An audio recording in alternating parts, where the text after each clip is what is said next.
Hello everyone, my name is Timewinder and today I'm going to be teaching you how to build almost anything in a medieval fantasy style. Though, for my example, I'm simply going to make a relatively basic medieval house. This tutorial will consist of 4 main parts. We'll begin by doing the wireframing, then we'll fill in the roofs and walls of our frame. After that, we'll do the texturing, and to finish the build we'll add on a few details. So, to get started, get yourself a nice location to build on. For my example, I've made this little 15 by 15 platform. To begin, let's get started on what's possibly the most important part of the building process, wireframing. A wireframe is essentially just a 3D layout for the build, and it serves 2 main purposes. First, it serves as a skeleton for a build, and it'll be useful when we need to fall back on it later. Also, it provides us with a visual indication of the general shape and size of our build, and it helps us spot mistakes early on when we can still easily fix them. To make the wireframe, we'll start with a footprint of our building, and there are a few noteworthy things here. The first thing to remember is that the build should have walls of varying sizes, with always 1, 3, 5 or 7 blocks. These walls are then framed by our logs or whatever block you want to use. We do this so the build will always remain centered on one block. When you're building your footprint, try to keep the scale of your build in mind. Most medieval builds will be taller than their longest side is long. Once you've made a footprint for your build, you're ready to start building up the wireframe. As a rule of thumb, the main floor should almost always be 4 blocks tall. Then, if you want your build to have one, the base should be shorter, usually 2 or 3 blocks tall. Finally, the size of your roof, and thus the attic, depends entirely on the layout of your build, but it should go out 1 block from the top of your second floor and then back in, going up 2 blocks for each 1 block you go in. Then, when we get to the top of the roof, we're gonna be cutting it a little shorter, so we end up with a nice arc shape, as you can see me doing here. To finish up our wireframe, we're gonna be adding a few additional logs to mark out where the dividers of our floors are gonna go. This makes it easier for us later to fill in the walls. And with those in place, our wireframe is completed. And with our wireframe done, I like adding the actual framing on the roofs first, before filling it in. To do this, follow any basic pattern you prefer.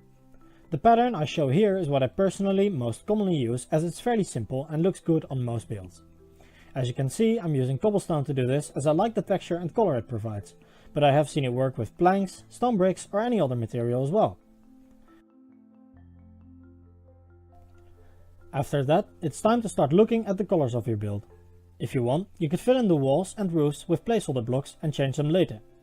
Alternatively, and this is what I'm going to be doing for this tutorial, you could make up a color scheme in your head first and immediately fill in the roofs and walls with the color and blocks you want to use for the final product. This method often saves a bit of time, but it might be trickier to do, as it requires you to visualize the look and feel of your build before actually making it. For now, we're not going to worry about the textures or details of the build, just the color and general shape. If you're struggling to find a color scheme that suits your build, try laying out different block combinations for different colors.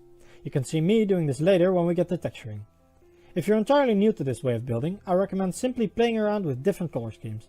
Usually though, I like orange, green, brown or blue roofs, though almost any color or even combination of colors can work. If you did the layout and framing of your roofs well, actually filling them in should be a breeze. And if you have a symmetrical roof and access to world edit, you can even just fill in parts of the roof and copy and flip the rest into place.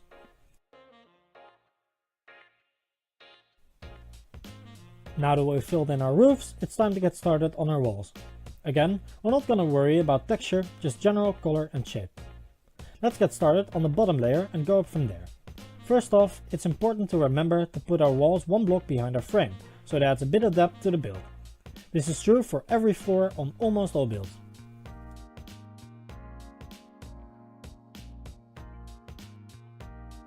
As you can see, at this point it's fine to get rid of some of the wireframing we did earlier on and replace it with the actual walls on each floor.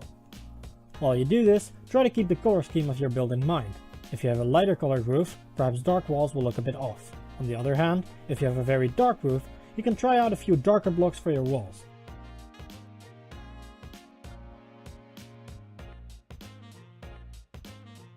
Though of course you can experiment all you want, I often like my base floor to be some variation of stone, like bricks, my first elevation to be some kind of wooden planks, in this case oak, and on the top floor I often put wool.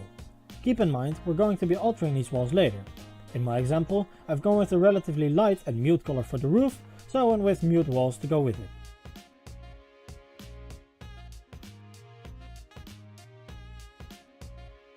Once we're done filling in the walls, it's time to do some more framing. In this case, we do this to frame and divide our floors more clearly, which adds more visual clarity to our build, which makes it look cleaner and more appealing. Again, it's important that the color of these frames fit the visual style of the rest of our build.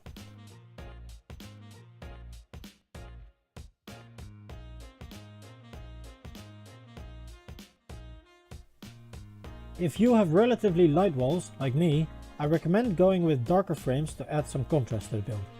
If you, however, have darker walls, you have the ability to choose between lighter, more contrasting frames and very dark ones, which can make such a build look very warm and cozy.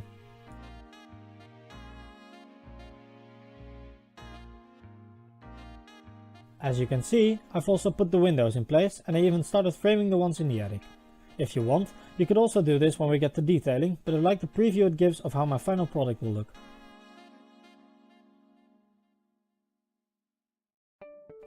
I've also put in a placeholder where the chimney will be going, and I'm fixing up the frame here and there as well. Then I'm putting in the window panes and the door before continuing with the next part, textures. Though I probably should have finished the dark framing first.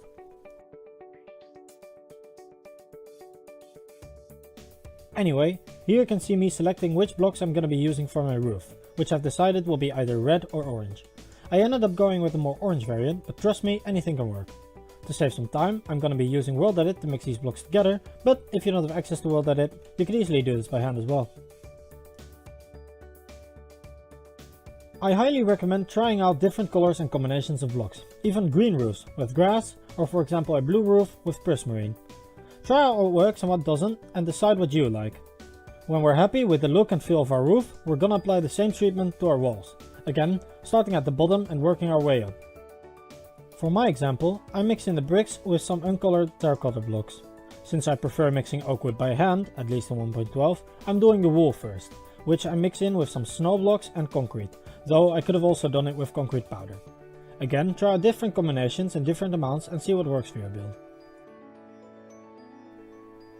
For the oak planks, since this is 1.12 and I don't have access to stripped logs, I'm using some birchwood planks mixed in by hand.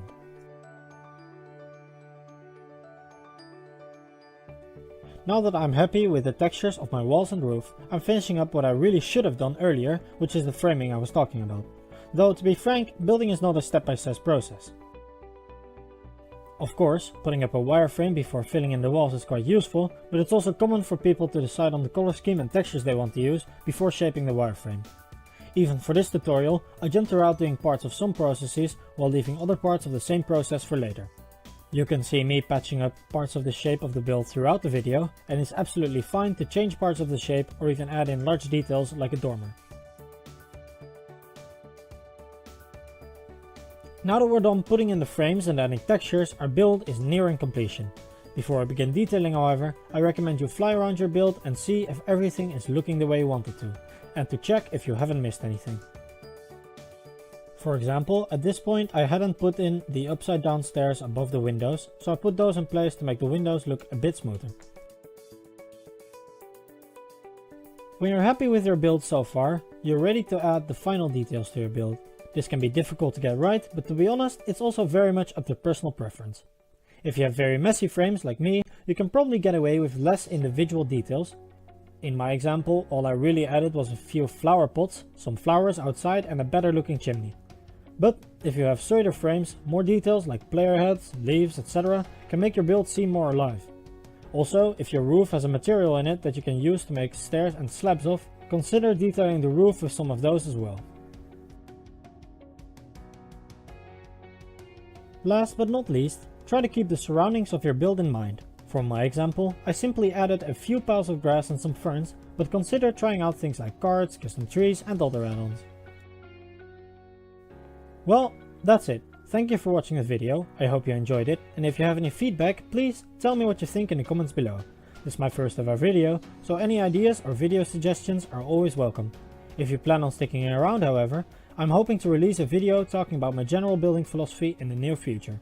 Again, thanks for watching and I hope I'll see you again soon.